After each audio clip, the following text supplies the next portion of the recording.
and I'm nervous about presenting in front of a group. Like there's all these things going on. Okay. So then I make them assess internally, go inside.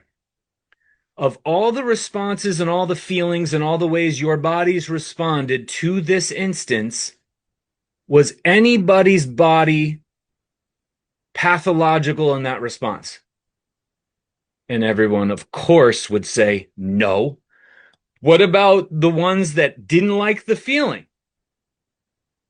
Was that some sort of a trick illness, or did your body, was it attacking you? Was it wrong? Was it no? What about you that enjoyed it? Was it pathological in nature? Was it unnatural? Was it wrong? Was it not accurate? Was it lying to you? No. Okay. My response wasn't either. So we can agree none of our responses were the same, nor were any of our responses wrong or unnatural or pathological or dishonest. Now, what if I said we measure the blood responses? What if we measured your hormones and we saw cortisol and endorphins and dopamine and all this stuff, good, bad, all the good, bad, all the words, and we saw high blood pressure, 159 over 90, like, oh my God, and we measured your stomach acids and they're not digest, and you have inflammation everywhere, and you have muscle tests that are weak as shit. Some of you are like super, super, super inspired, so your responses are totally different. What? And we measured those. Because we measure it, does it make it any less honest or more honest or less pathological or more pathological? No, it doesn't matter. So whatever you want to metric it, whatever you want to measure it as, whatever, you cannot in any instance say that a body's response to the auditorium of life is ever pathological or wrong. You have to lock that in. That is proof. Now, life presents not just this weirdo standing on a stage, but sometimes the stage is a car accident, or losing a child, or a job gain, or giving birth, or a near-death experience, or a raise, or a first kiss. That's the stage. Your response is never wrong. So number one, we have to lock that in. Because everything after that is going to be from this premise. If we're on the fence of this, then we're going to be like talking to 9 different versions of you. One that has hormones that look like this, another that has strength that looks like this, another that has energy that looks like this, another that has hair that looks like this, another that has skin tan. What? It's you. So again, could you imagine now medicine rolling into this room and going, hey, who had an undesirable response to this guy on stage? And some people were like, yeah, I don't like how I feel. All right, let's go ahead and rename you autoimmune, MS, ALS, diabetic, whatever the fuck you want to say, because all they're going to do is come up with measurements based on, I don't like how I feel. And now you're sick off of a response that was perfect. You don't like it. That's all you need to know. I don't like how I feel. Or I love how I feel. Great. That's it right there. Starting right there.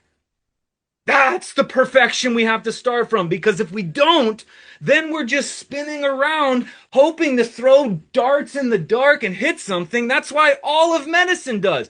Well, let's try cutting out gluten. I had a response. Let's try it again. Oh, it didn't work. Why? Because you're spinning around. Let's cut out this. Let's add this strength to this joint. Oh, that didn't work for all the other joints, and it didn't work for that one. Let's do this hormone balancing, assuming your hormones were imbalanced. But I got to tell you that, because in the audience of your life, you're wrong. And then you just start throwing darts, and we just are scrambling for a life of just random, hope for the best, hope to squeeze out a couple of years of feeling okay in this body that we don't trust. We don't get behind. It's behind us. We don't use, and we don't understand what's at our fingertips for free. So that's it right there. Any level of medicine. Oh, that's a conflict. Oh, cancer in the lungs comes from conflict with grief with mom. Get ready. Like, who the fuck is saying this? This is the stories. These are them out there. We have to stop this. It's not the people coming with the stories, it's the individual buying them. I'm not mad at businesses. I'm not mad at people that want to make any kind of food, that want to sell any kind of medicine, want to whatever. I could care less because I know I will never step foot in their deal. Their product won't make sense to me. Why are they even around? Because we keep buying the product. Nobody poisons you. Nobody makes you unhealthy. Nobody hurts you.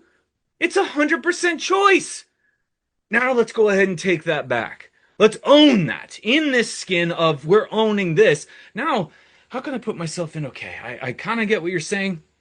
I'm a little upset. I'm a little scared. I'm lonely. I do. Everybody will be. Healing is lonely. You are only by yourself, even if you're scattered with community. You heal on your own. You do not heal from community. Period.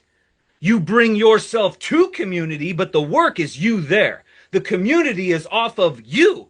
And the community is a whole bunch of little isolated people doing their work.